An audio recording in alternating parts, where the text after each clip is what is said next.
प्रणाम सभी को, राम राम। काफ़ी दिनों से लगातार जो जम्मू कश्मीर एसएसपी और एपटेक का एक पूरा मामला चल रहा था, उसके अंदर आज रविंदर रैना के साथ एस्पायरेंट्स सभी मिले और एस्पायरेंट्स ने वो सभी सबूत भी दिए जो कि रविंदर रैना ने उसी समय कहा था कि मैं खुद एलजी साहब से बात करूंगा। और अभी जो अपडेट आया है, जो एग्ज़ाम होना था 16 तारीख का, उसे फ़िलहाल अप्रैल की 6 तारीख तक डेफर्ड कर दिया गया है और अभी फर्दर आगे बताया जाएगा कि वो एग्ज़ाम कब होगा। मेरे साथ रविंदर रहना चाहिए। रविंदर जी, अभी मैं एस्पायरेंट से भी मिल के आया तो कुछ खुशी है उन्हें कि एक पहली स्टेज उन्होंने जो है पार की है। हालांकि अभी एपटेक को लेकर कोई डिसीजन नहीं हुआ है, जेकेएसएसबी द्वारा नहीं किया गया। आप क्या कहेंगे इस ट्वीट के ऊपर? हमारे जो Jammu Kashmir service selection board के तहत जिन हमारे नौजवानों ने अप्लाई किया था और जिनके एडमिट कार्ड भी इशू हुए थे, उनके कुछ जेन्युइन कंसर्न्स थे। वो एपटेक जो रिक्रूटमेंट एजेंसी है उसको लेकर उनको ये एप्रीहेंशंस थी कि ये एजेंसी जो है ये ब्लैक लिस्टेड एजेंसी है और इस एजेंसी को यूपी में ब्लैक लिस्टेड किया गया है। लद्दाख में इसका कोई जो है अधिकारी और वो भी पकड़ा गया था। बनारस में इसका कोई अधिकारी पकड़ा गया है। तो जब इस कंपनी को ये टेंडर मिला, चूंकि एक प्रक्रिया है, टेंडर डालेंगे, कोई भी कंपनी डाल सकती है, कोई भी व्यक्ति डाल सकता है, उसमें हम किसी को रोक नहीं सकते। लेकिन एक ब्लैक लिस्टेड कंपनी और जब एक क्लॉज हटा के उसमें अमेंडमेंट करके एपटेक को ये सारी रिक्रूटमेंट प्रोसेस के टेंडर में अलो किया गया और उसने टेंडर भरा और उसको टेंडर मिला, उसके बाद हमारे जो नौजवान थे, हमारे बेटे बेटियां, भाई बहन, वो सड़कों पर उतरे, मेरे पास भी आए, ऑफिस में आए, घर में आए। और आज आपने खुद देखा कि लगभग 2-2.5 घंटे में स्वयं उनके साथ बैठा रहा और जब उन्होंने मुझे वो सारे सबूत दिए, वो सारा डिटेल्स उन्होंने मेरे सामने रखी, एक एक विषय रखा वहां, मैंने वहीं से ही राजभवन में माननीय लेफ्टिनेंट गवर्नर साहब से बात करने की कोशिश की और मैंने सर्विस सिलेक्शन बोर्ड के चेयरमैन राजेश जी से भी बात की। लेफ्टिनेंट गवर्नर साहब की चूंकि बहुत सारी असाइनमेंट्स थी, वहां बिजी थे। फिर शाम के वक्त उनका मुझे फोन आया, डिटेल में डिस्कशन हुई। हमारा ये मत है कि आप टेंडर जिस कंपनी को मिले, हमारी कोई फेवरेटिज्म कहीं नहीं है। हम किसी को फेवर नहीं करते कि ए को टेंडर मिले, बी को मिले, सी को मिले। बस इतना चाहते हैं कि ईमानदारी से काम हो, ट्रांसपेरेंसी से काम हो। जो बच्चे मेहनत करके आए, दिन रात खून पसीना, जो बच्चे तपस्या करके मेहनत करते हैं, जब वो एग्जाम्स देने जाएं, उनको ये नहीं लगना चाहिए कि उनके साथ नाइंसाफी हुई। उन्हें लगना चाहिए कि उनके साथ इंसाफ हुआ है, फेयर सिलेक्शन होनी चाहिए, ईमानदारी से सिलेक्शन होनी चाहिए और सबको न्याय मिलना चाहिए।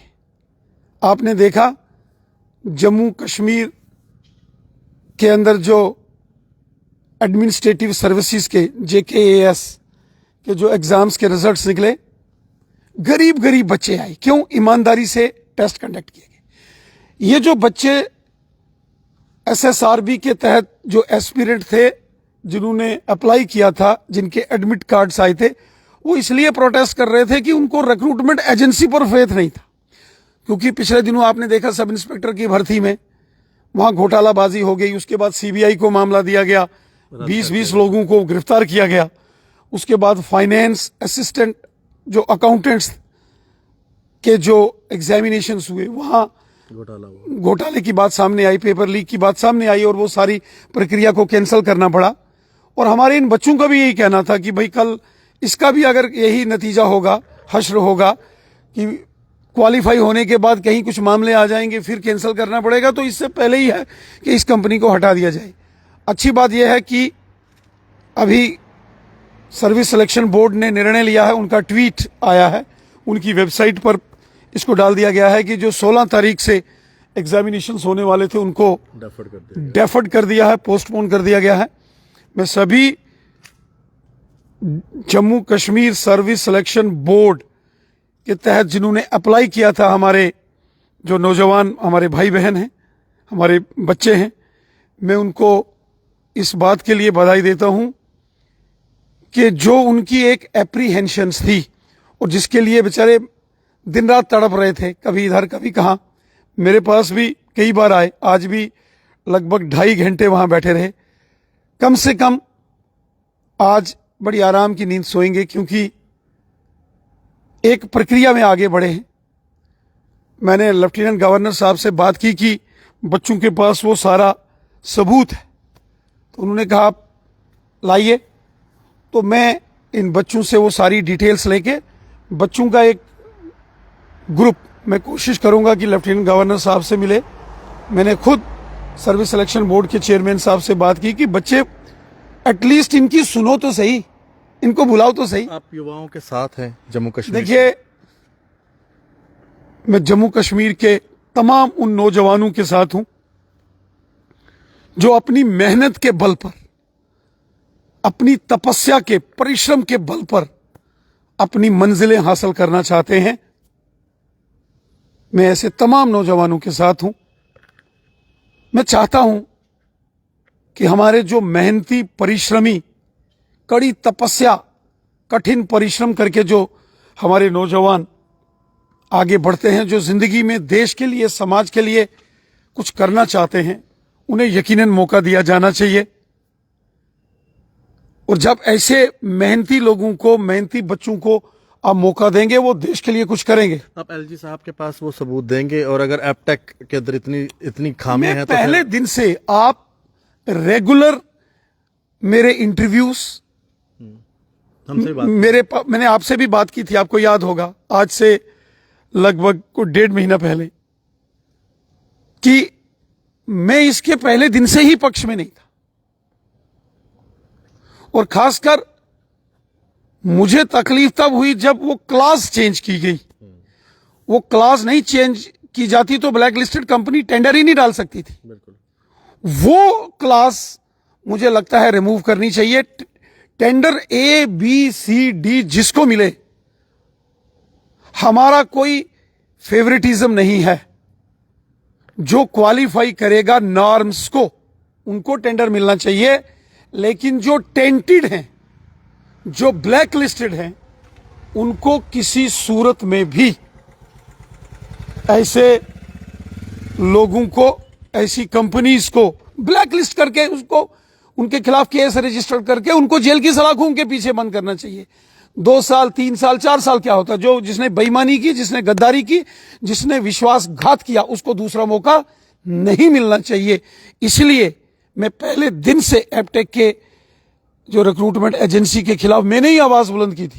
ये बच्चे पहले मेरे पास ही आए थे, मेरे घर में आए थे, मेरे ऑफिस में आए थे, और मैंने ट्वीट्स भी किए थे। बच्चों को थोड़ा गिला था कि मेरा एक डिलीट हो गया। आज मैंने अभी एक ट्वीट और किया है और लिखा है कि ये डिलीट नहीं होगा।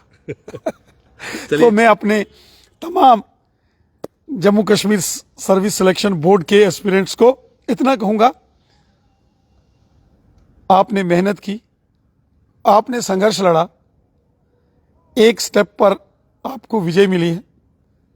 भगवान, ईश्वर, ऊपर वाला आपको आगे भी कामयाबी दे। आप मेहनत करिए, हम पूरे तरीके के साथ आपके साथ खड़े हैं।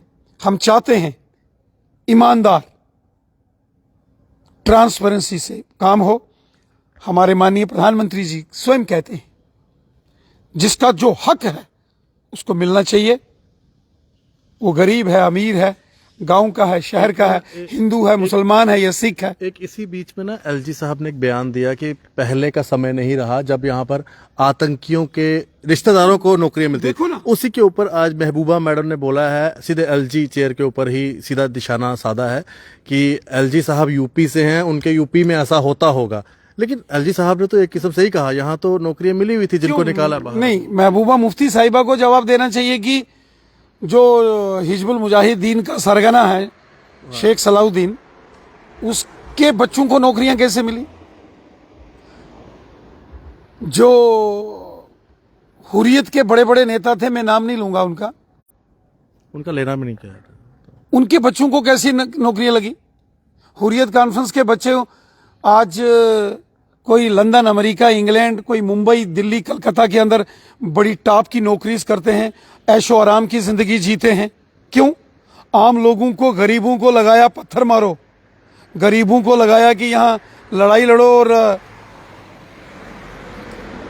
अपने बच्चों को भेज दिया आराम की जिंदगी, सुख चैन की जिंदगी जीने के लिए। ये नहीं चलेगा, ये नहीं चलेगा। एलजी साहब ने जो कहा है, सोच समझ के कहा है। वो एक कॉन्स्टिट्यूशनल पोजीशन पर बैठे हुए हैं। जम्मू कश्मीर के अंदर बहुत सारी चीजों को ठीक किया गया है, लेकिन बहुत सारी चीजों को और ठीक करना बाकी है। ये जो काले धंधे हैं, घोरक धंधे, ब्लैक मार्केटिंग, काला बाजारी, जालसाजी, बेईमानी, चोरी, डकैती, ये बंद करनी पड़ेगी। और इसके लिए हम सबको मिलकर लड़ना पड़ेगा, एक होकर लड़ना पड़ेगा। क्या जम्मू के नौजवान हो, क्या कश्मीर के हो, क्या हिंदू हो, क्या मुसलमान हो, क्या सिख हो, हम सबको मिलकर ये जो जालसाजी, काला बाजारी, बेईमानी, गद्दारी, राष्ट्रद्रोह, इनसे लड़ना होगा। ये देश हमारा है, ये देश हमने बनाना है, इसको और अच्छा हमने करना है, सबने मिलके करना है। जब राजनीति की बात आएगी तो राजनीति करो, लेकिन जब राष्ट्र की बात आएगी तो फिर तिरंगे झंडे के तले सभी खड़े नजर आने चाहिए। ये राष्ट्र भावना हर व्यक्ति के अंदर होनी चाहिए। देश के लिए, समाज के लिए समर्पण की भावना निष्ठावान तरीके से होनी चाहिए, और इंसाफ, जस्टिस सबके साथ हो, इसके लिए हमें काम करना चाहिए। चलिए, बहुत बहुत शुक्रिया रविंदर जी, इस समय आपने अपना कीमती समय दिया। भाजपा के प्रदेश अध्यक्ष, जिनके साथ आज युवाओं की एक बैठक भी हुई और इन्होंने युवाओं से सबूत भी लिए थे, और इनका कहना है कि अब मैं एलजी साहब के पास लेकर जाऊंगा। और रविंदर रैना जी का ये कहना है कि पहले दिन से वो एपटेक कंपनी के खिलाफ है। हालांकि वो ट्वीट का भी इन्होंने पूरा जस्टिफिकेशन दी है कि आज जो ट्वीट किया है वो डिलीट नहीं होगा। और रविंदर रैना जी ने कहा है कि वो जम्मू कश्मीर के युवाओं के साथ है। देखते रहे जेके मीडिया। धन्यवाद। राम राम।